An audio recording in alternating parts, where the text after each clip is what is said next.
आवाज कट रही है जरा। अब आ रही है ठीक। कटनी चाहिए नहीं। अपना कब है पेपर इसका भाई? सर मेरा तो पहले 28 को है, उसके बाद ही होगा ये। उसके बाद ही होगा। सही। अच्छा भाई चलूँ आगे, कोई क्वेश्चंस, कोई प्रॉब्लम्स? नहीं सर चलें। सही। चलना कहाँ से था? सीरियल कोड खत्म किया था ना? जी सर।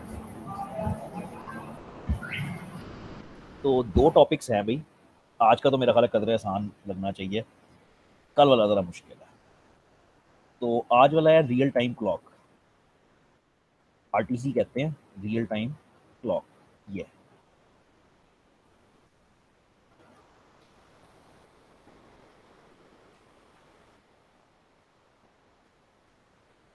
अच्छा जी, ये कदर आसान है, तो इसीलिए इसको मैं लिख के इतना करना वर्थ नहीं होता। तो रिकॉर्ड हो रहा है। तो बेसिकली इसको समझ समझ के मेरे साथ करो कि ये कैसे हो रहा है। तुम्हारे पास मदरबोर्ड के ऊपर एक डिवाइस लगी हुई है जिसको आरटीसी कहते हैं, रियल टाइम क्लॉक। एक चिप लगी हुई है, एक आईसी लगा हुआ है जिसको आरटीसी बोलते हैं। ये वो डिवाइस है जो तुम्हारे सिस्टम का टाइम मेंटेन करती है। टाइम मेंटेन कैसे हो रहा है? बेसिकली कि मदरबोर्ड के ऊपर एक बैटरी लगी होती है, सेल लगा होता है। उस सेल से इसको बिजली मिलती रहती है, इस चिप को, सिर्फ इस चिप को मिलती है, बल्कि एक्चुअली बैटरी जो है वो इस चिप के अंदर लगी होती है। तो ये बैटरी पावर डिवाइस है जो करंट से जिसका कोई ताल्लुक नहीं। ये करती है कि ये टाइम मेंटेन करती है, of course when PCs shut down. RTC के अंदर है क्या? बेसिकली तो किसी भी डिवाइस के अंदर रजिस्टर्स होते हैं और उसके पोर्ट्स होते हैं, लेकिन इसके अंदर ये थोड़ी डिफरेंट है। इसके अंदर 64 बाइट की अपनी मेमोरी है, बजाय इसके कि इसके अंदर अलग अलग रजिस्टर्स होते हैं। वो इसको 64 चीज़ों की जरूरत थी, तो उन्होंने 64 बाइट की लीनियर मेमोरी बना दी है। 0 1 2 3 4 5 एड्रेस दे दिए और 64 सेल बना दिए। इंटरप्ट 1A है जो यूज होता है इसको एक्सेस करने के लिए। यहाँ पे वो घिसी पिटी बातें हैं कि भाई क्योंकि डिवाइस है तो तुम इसको बायोस के जरिए से भी एक्सेस कर सकते हो, सर्विसेज के जरिए, या तुम डायरेक्टली पोर्ट्स और रजिस्टर्स के अंदर घुस के भी इसको एक्सेस कर सकते हो। तो फिलहाल ये बायोस के थ्रू अगर एक्सेस करनी है तो इंटरप्ट 1A है जिसके जरिए से एक्सेस करते हैं। वैसे तो इसके अंदर टाइम मेंटेन होता है, ठीक है, वैसे तो इसके अंदर टाइम मेंटेन होता है, लेकिन इसके अंदर एक काउंटर भी लगा होता है। काउंटर सिंपली ये कर रहा है कि 1 सेकंड में 18 बार अपने आप को इंक्रीमेंट कर रहा है। यानी काउंटर रात 12 बजे काउंटर 0 से शुरू होता है, 1 सेकंड बाद 18 हो जाता है, 2 सेकंड बाद 36 हो जाता है। वो टिक टिक टिक टिक जो काउंटिंग है ना वो मेंटेन करता जाता है, टाइम से इसका कोई ताल्लुक नहीं। इंटरप्ट 1A की सर्विस 0, अगर तुम कॉल करते हो तो you can read the counter. Counter की जो भी करंट वैल्यू चल रही है वो पढ़ लेते हो। काउंटर फजूल चीज़ है बिल्कुल। मतलब इसका क्या करना है? मतलब ये जो टिक टिक है ना, टिक टिक इसमें मेंटेन हो रही है। इसका इसका इसकी वैल्यू हो सकती है कि 2 मिलियन हो इस वक्त। तो उससे टाइम तक तुम पहुंच तो सकते हो अगर पहुंचना चाहो, लेकिन मतलब तुम्हें मैथ्स करनी पड़ती है, वर्थ नहीं है। बल खैर, सर्विस 1A की सर्विस 0, 1A की सर्विस 1 से काम शुरू होएगा। ये है सेट, सॉरी इससे भी नहीं शुरू होएगा। वो था गेट काउंटर, काउंटर की वैल्यू पढ़ना, और ये है सेट काउंटर, काउंटर की वैल्यू सेट करना। यहां से काम शुरू होएगा। तो 1A की सर्विस 2 हम कॉल करेंगे तो वो रीड टाइम करेगी। अब टाइम रीड करोगे तो आवर्स मिनट सेकंड्स निकलेंगे। तो हम सर्विस 2 कॉल करेंगे, हमारे पास आवर्स मिनट्स और सेकंड्स आ जाएंगे इन रजिस्टर्स के अंदर। ब्रैकेट में बीसीडी लिखा हुआ है, इसका मतलब है कि जो डेटा आएगा वो बीसीडी फॉर्मेट में होएगा, बाइनरी कोडेड डेसिमल फॉर्मेट। इसके ऊपर काफ़ी काम करना है, अभी थोड़ी देर में करते हैं। 1A की सर्विस 3 सेट टाइम, यानी इसको तुम बताओगे कि फलाने आवर, फलाने मिनट, फलाने सेकंड सेट कर दो, ये वैल्यू सेट कर दो, वो लाइट वो वैल्यूज सेट कर देगा। इसमें टाइम में एक डे लाइट सेविंग्स का चक्कर होता है जो वेस्टर्न मुल्कों में होता है कि उनकी घड़ियां 1 घंटा आगे जाती हैं या 1 घंटा पीछे जाती हैं सर्दियों गर्मियों में ना। तो अगर वो घंटा बचाने की इस वक्त कोशिश कर रहे हैं तो उसको कहते हैं कि डे लाइट सेविंग ऑन है, और अगर नहीं बचा रहे तो फिर डे लाइट सेविंग ऑफ है। ये डे लाइट सेविंग का वो वाला फ्लैग होता है। तो एक सर्विस थी जिसने गेट टाइम किया, एक सर्विस थी जिसने सेट टाइम किया। तो इसी तरह से अब रीड डेट और सेट डेट की सर्विस होगी।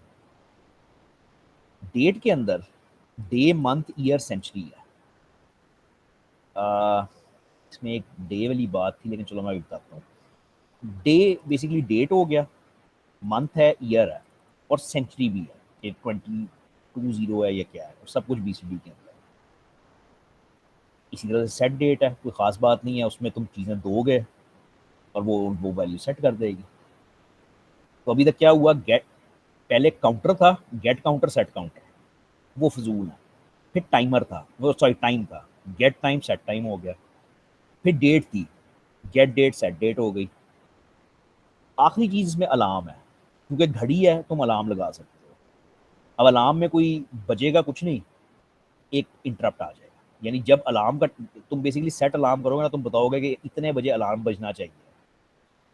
तो अलार्म बजेगा कैसे, कि मुझे याद नहीं है कौन सा इंटरप्ट है, कोई एक इंटरप्ट है जो उस टाइम पे आ जाता है, लिखा भी नहीं हुआ, ठीक है। तो फॉर एग्जांपल मैंने 10 बजे का अलार्म लगाया, तो 10 बजे वो इंटरप्ट पैदा हो जाएगा खुद ब खुद। तो प्रोग्रामर ये करता है कि उस इंटरप्ट को हुक करके बैठा होता है, और उस इंटरप्ट के अगेंस्ट जो भी काम वो लिखेगा वो काम हो जाएगा। यानी अगर 10 बजे तुम चाहते हो कि तुम्हारी विंडो ब्लैक हो जाए, कंप्यूटर ब्लैक हो जाए स्क्रीन, तो तुम अलार्म सेट करके उसके जो भी इंटरप्ट होता है उसको हुक करके वहाँ पे लिख देते हो कि VGA पे सब कुछ ब्लैक कर दो, ठीक है। अलार्म का ये कॉन्सेप्ट है, सेट अलार्म। इसको रीड भी कर सकते हैं वैसे, डिसेबल अलार्म, अलार्म बंद करना है। रीड अलार्म के इस वक्त अगर करंट वैल्यू अलार्म की देखनी है कि अलार्म सिस्टम में लगा हुआ है या नहीं लगा हुआ, तो वो यहाँ से देखते हैं। यूजफुल चीज़ है बहुत। ये मेरा ख्याल है वर्थ है बनाना, लेकिन अगेन मेरा ख्याल है तुम समझ लोगे, वैसे ही इतना मुश्किल नहीं होएगा। ऊपर अभी जो हम करके आए हैं वो ये है कि जो RTC की डिवाइस है, इसको बायोस के ज़रिए कैसे एक्सेस करना है। काम वही 3-4 है, काउंटर सेट कर लो, डेट सेट कर लो, टाइम सेट कर लो, अलार्म सेट कर लो, लेकिन वो बायोस के लेवल पे है। बायोस नीचे जाके काम कैसे करवाती है, हमारी सिरदर्द। RTC के अंदर बेसिकली सिर्फ क्या लगा हुआ है, 64 बाइट की रैम लगी हुई है, ये लीनियर रैम है। यानी address number 0, address number 1, address number 2, address number 3, इस तरीके से लीनियर 64 बाइट की रैम है। इस तक पहुंचने के लिए तुम्हें पोर्ट्स चाहिए। 16 पोर्ट्स हैं RTC की, 16 पोर्ट्स, पोर्ट 70 से लेके 7F तक, ठीक है। यानी 70 से 7F तक 16 पोर्ट्स हो गई ना। अब इन पोर्ट्स का मकसद क्या है? पोर्ट्स का मकसद ज़ाहिरी बात ये यही है कि तुमने इस मेमोरी में घुस के काम करना है। इस डिवाइस में थोड़ी सी डिफरेंस बस ये है कि यहाँ पे रजिस्टर्स होते थे, हम रजिस्टर्स के नाम लेते थे कि ये स्टेटस रजिस्टर है, ये कंट्रोल रजिस्टर है, नहीं, इधर इतना ज़्यादा डेटा था कि उन्होंने रैम ही बना छोड़ी और तुम इन पोर्ट्स के ज़रिए से उसको एक्सेस करते रहो। तो 16 पोर्ट्स हैं टोटल, 70 से 70F तक। इसमें से सिर्फ 2 पोर्ट्स तुम्हें चाहिए, 70 और 71।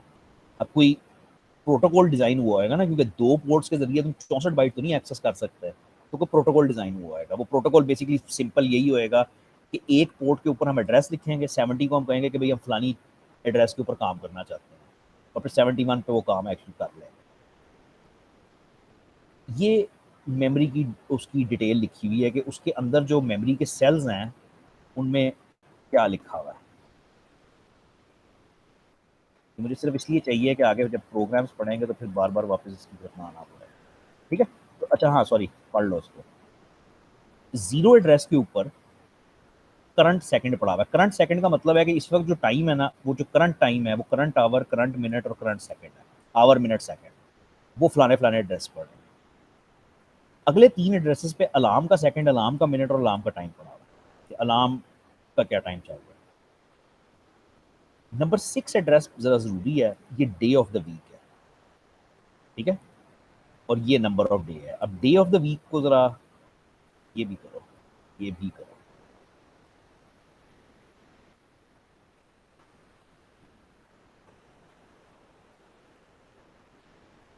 अच्छा जी, डे ऑफ द वीक जो है ना, इसके ऊपर ये होता है कि संडे है, मंडे है, ट्यूसडे है, ठीक है।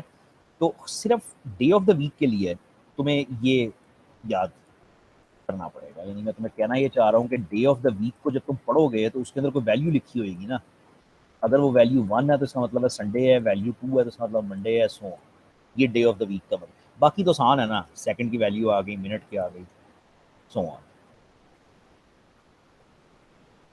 ये लिखना क्यों ज़रूरी था?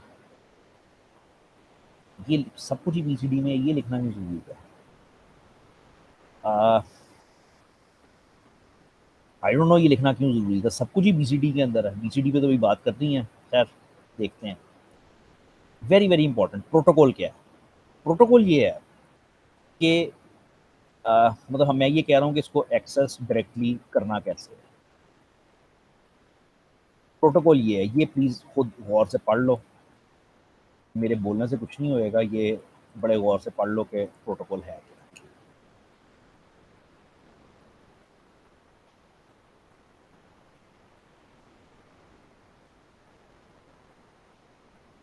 होता भी यही है, जब रजिस्टर ज़्यादा हों और पोर्ट्स कम हों तो हमेशा यही होता है कि तुम जिस एड्रेस को छेड़ने की कोशिश, फॉर एग्जांपल हमने मिनट चेंज करना है, तो हम पोर्ट 70 के ऊपर लिखेंगे 02, यानी हम बताएंगे कि हम 02 के ऊपर काम करने आ रहे हैं।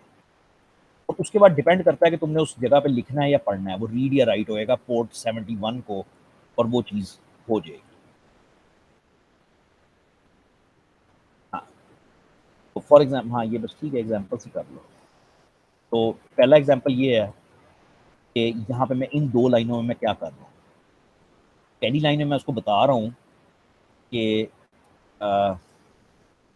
आई वांट टू एक्सेस एड्रेस 0, यानी 70 के ऊपर कुछ लिख रहा हूँ ना, तो मैं उसको बता रहा हूँ कि मैं एड्रेस 0 के ऊपर काम करना आना चाह रहा हूँ। और इस लाइन पे मैं कह रहा हूँ कि read address 0 and assign to set. Once again इस लाइन पे मैंने उसको सिर्फ बताया है कि मैं एड्रेस नंबर 0 पे काम करूंगा। अगली लाइन में क्योंकि मैंने इनपोर्ट किया है, मैंने पढ़ा है, तो इसका मतलब है कि मैंने एड्रेस 0 को पढ़ लिया और पढ़ के मैंने इस वेरिएबल सेक के अंदर डाल दिया। इसी तरह से इस लाइन पे मैं कह रहा हूँ कि मैं एड्रेस नंबर 4 पे काम करूंगा। एड्रेस नंबर 4 क्या है? वो करंट आवर है। तो अगली लाइन में मैं 71 के ऊपर काम करूंगा, एड्रेस नंबर 4 के ऊपर, लेकिन इस दफा मैं आउटपुट कर रहा हूँ उसके ऊपर, विच मीन्स कि मैं एड्रेस नंबर 4 के ऊपर लिख रहा हूँ, कोई ये वेरिएबल है उसकी वैल्यू वहां पे सेट करवा लिख रहा हूँ। अब इसमें कुछ वो थे, ये स्टेटस रजिस्टर्स भी थे इसके अंदर ना, मतलब अब वो सब कुछ रैम के अंदर ही है, तो स्टेटस रजिस्टर्स भी रैम के अंदर ही है। इसमें से मुझे सिर्फ बिट नंबर 7 रिक्वायर्ड है, बाकी तो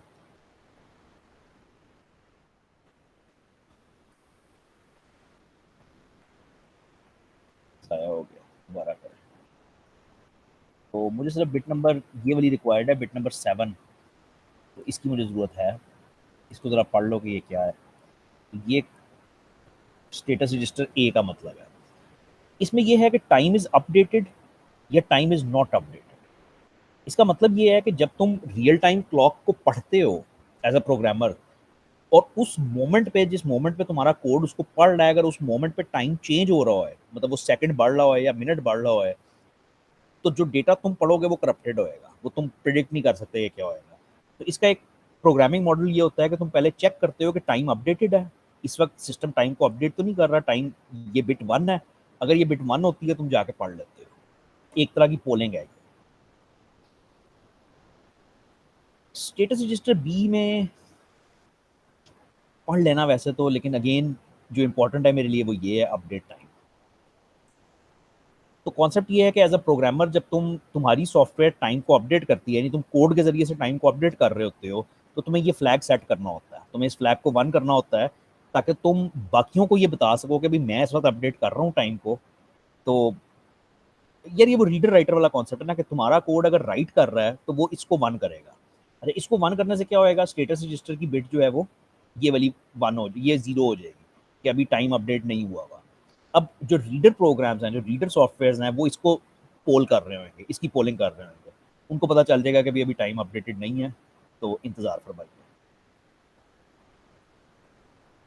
status register C, I don't think anything special.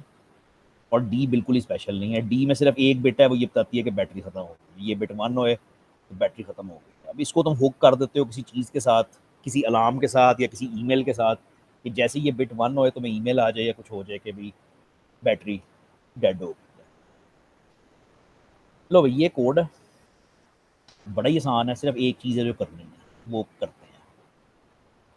तो इंटरप्ट 1A की सर्विस 2 कॉल हुई है। ये सर्विस गेट टाइम थी। सर्विस नंबर 0 जो था वो काउंटर था, 1 भी काउंटर था, 2 जो था वो गेट टाइम था।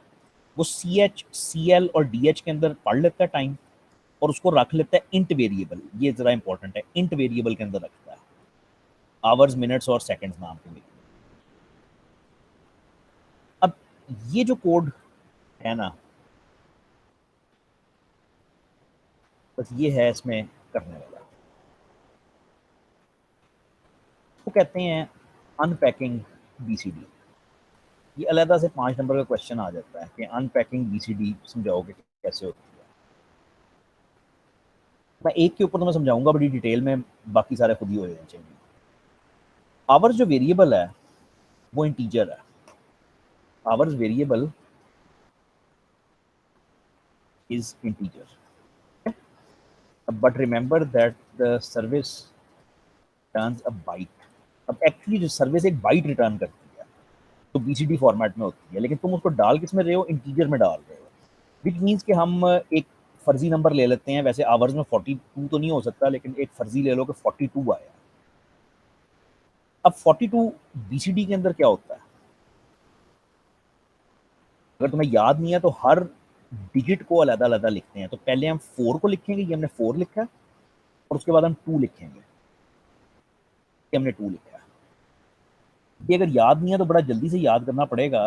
ओहो, कि ये बाइनरी नहीं है, ये बिल्कुल भी बाइनरी नहीं होती BCD। क्योंकि अगर ये बाइनरी हो तो बंदा कहेगा 2 4 8 16 32 64, ये तो 66 लिखा हुआ बंदा कहेगा, सिंपल बाइनरी कन्वर्ट कर देगा। लेकिन अगर मैं किसी को कह दूं ये BCD है तो वो कहेगा कि अच्छा हाँ, अब मुझे पता है कि ये 4 अलहदा हैं, ये 4 अलहदा हैं, तो ये लिखा हुआ है 2 और ये लिखा हुआ है 4। तो BCD ये होती है। अच्छा, अब सर्विस ने रिटर्न की एक बाइट। नहीं समझ आई। हाँ तो ये फोटो किस हेक्सा में होगा? हाँ, 40 सब कुछ एग्जाम में। लेकिन ओके। लेकिन वो दैट डजंट मैटर ना, देखो एक्चुअली दैट डजंट मैटर, क्योंकि BCD के अंदर डिजिट्स होते हैं 0 से 9 तक। वो हेक्सा भी सेम है, डेसिमल भी सेम है, 0 से 9 तक। बस कोड अलग हो जाता है। हाँ, वो डिजिट अलग अलग कर दो बस। 4 को अलग कर दो बाइनरी में लिख के 4 बिटों पे, 2 को अलग कर दो 4 बिटों पे लिख के। इस बात, अगर तुम्हें ये बात समझ आ रही ना कि ये 66 नहीं लिखा हुआ, तो तुम्हें पता चल गया कि ये बाइनरी तो नहीं है, बस ये BCD है। अब सर्विस ने रिटर्न की है बाइट, बाइट थी BCD के अंदर और उसको तुमने डाला है एक इंटीजर टाइप के वेरिएबल के अंदर। विच मीन्स कि अब तुम्हारा जो इंटीजर वेरिएबल है जिसका नाम क्या था, आवर्स, उसके अंदर ये आ गया 1 2 3 4 1 2 3 4 1। ठीक है जी, उसके अंदर क्या आ गया, जाहिर बात है 0 0 4 और 2। रिटर्न तो बाइट हुई थी ना, इतना रिटर्न हुआ था, तुमने उसको इंटीजर में डाल दिया तो जाहिर बात है ऊपर वाले जो है वो 0 हो गए हैं। अब इसको कहते हैं अनपैकिंग BCD। ये कर क्या रहा है, ये क्या कर रहा है, ये 4 टाइम्स लेफ्ट शिफ्ट कर रहा है। 4 टाइम्स इस नंबर को लेफ्ट शिफ्ट करोगे तो ये क्या बन जाएगा, ये बन जाएगा 1 2 3 4 1। तो ये 4 टाइम्स नंबर लेफ्ट शिफ्ट हो गया, यही नंबर 4 दफ़ा लेफ्ट शिफ्ट हो गया, एज सिंपल एज दैट। अगली चीज़ थोड़ी सी मुश्किल होती है, वो ये है कि ये जो आवर्स का वेरिएबल है, ये जो मेरा ये है, इसको टाइप कास्ट करो as a character pointer. As a character pointer करोगे तो तुम्हारे दिमाग में तस्वीर बननी चाहिए कि इसके अब 2 हिस्से हो गए, ये इंटीजर नहीं रहा, इसके अब 2 करेक्टर बन गए। जो नीचे वाला हिस्सा है उसको राइट शिफ्ट कर दो 4 टाइम्स।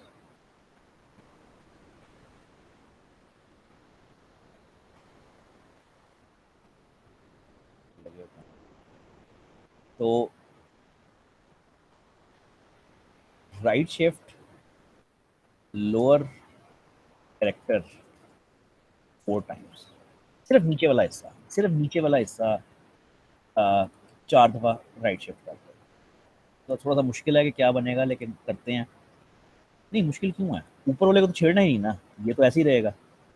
अब नीचे वाले को 4 दफ़ा राइट शिफ्ट करोगे तो उसके दोबारा इधर 4 0 आ जाएंगे और वो ऐसे हो जाएगा। ठीक है, अब इसमें 30-30 ऐड करना है। 30-30 की लॉजिक ये होती है कि वी कन्वर्टेड टू एस की। ये खुद ही पढ़ के देख लेना, कन्वर्ट टू एस की। इसके इसके पीछे लॉजिक सिंपल है कि जो जीरो है, जीरो जीरो का एस की कोड जो है वो 30 होता है, 1 का एस की कोड जो है वो 31 होता है। ठीक है, तो तुमने किसी भी नंबर को अगर उसकी एस की बनानी हो तो 30 ऐड कर देते हो। अब एक्चुअली हुआ क्या है, ये जो अगर तुम इसको दोनों को अलग अलग देखो तो ये अब सिंपल बाइनरी लिखी हुई है किस चीज़ की, 2 4, ये 4 लिखा हुआ है सिंपल, और ये सिंपल बाइनरी लिखी हुई है 2 की।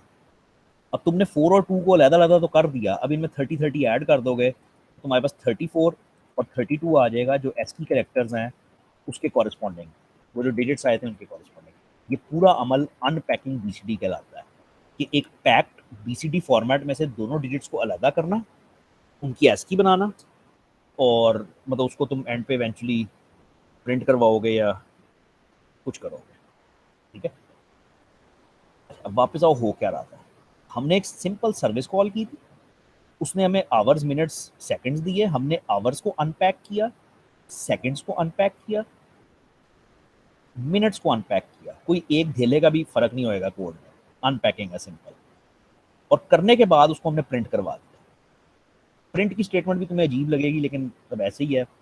वो आवर्स को ऐसे प्रिंट करता है कि आवर्स को टाइपकास्ट करता है एज अ कैरेक्टर, यानी उसका एक हरफ प्रिंट करता है, फिर उसका ऊपर वाला हरफ +1 वाला, यानी पहले वो ये वाला हरफ प्रिंट करता है और फिर +1 वाला यानी ये वाला हरफ प्रिंट करता है। ये फजूल बात है, इसके सिंपल तरीके भी थे करने के।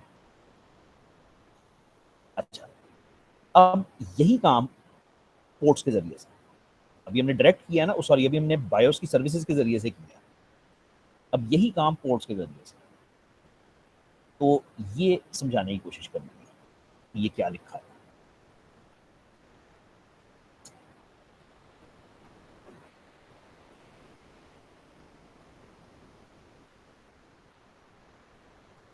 सर ये हुक तो नहीं कर रहा हैं?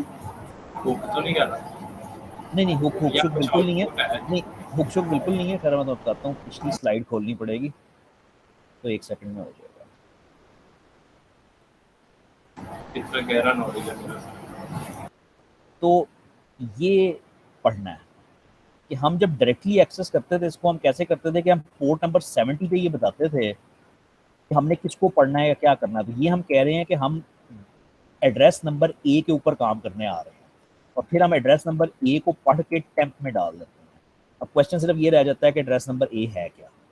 एड्रेस नंबर ए के ऊपर स्टेटस रजिस्टर ए पड़ा हुआ है, जिसका मतलब ये था, उसको उसने डाला टेम्प में, और ये उसने चेक किया कि मैं उसकी 7वीं बिट, सिर्फ 80 7वीं बिट चेक करता हूँ कि क्या वो बराबर है 0 के, और अगर वो बराबर है 0 के तो वो इस लूप के अंदर घूमना शुरू हो जाता है।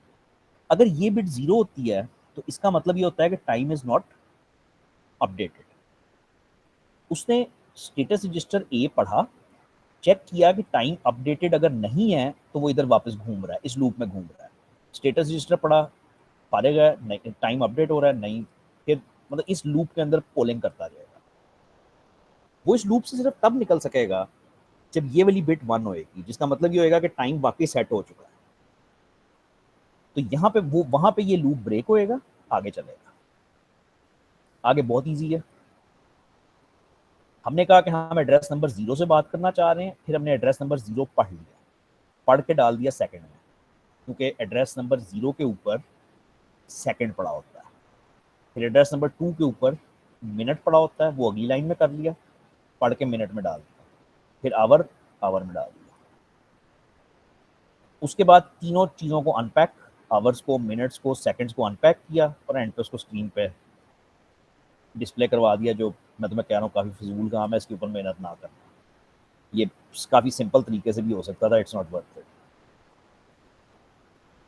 अच्छा, अब राइट टाइम ऑन आरटीसी, अभी तुमने पढ़ा है ना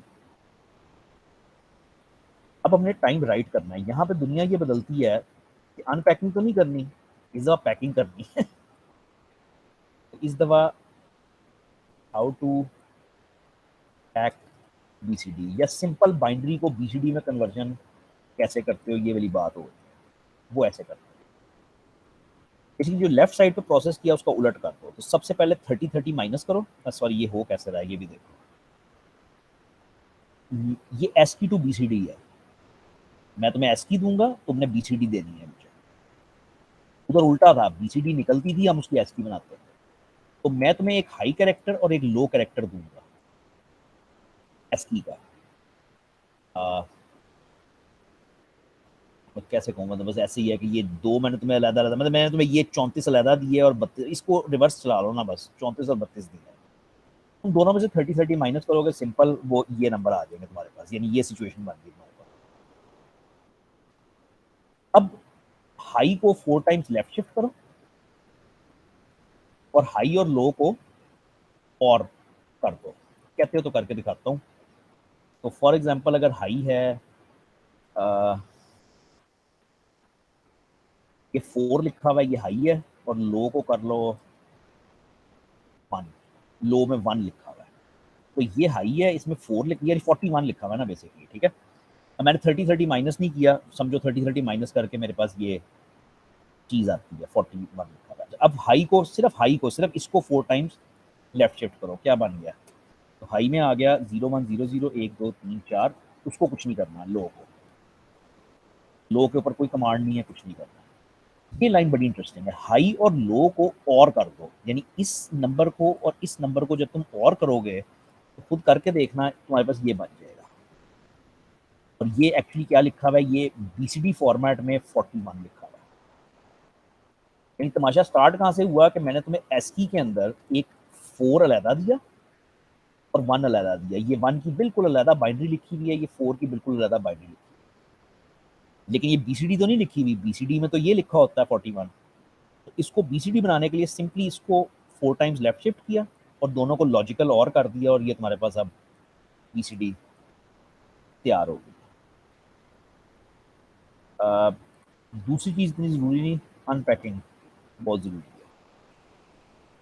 ख्याल फारिग हो गए हम, बाकी तुम खुद पढ़ लो। हाँ, बाकी सिंपल है बिल्कुल कि वो यूज़र से इनपुट लेगा कि टाइम बताओ, फिर उसको कन्वर्ट करेगा। हाँ, ये खुद पढ़ लो, कोई ख़ास बात नहीं।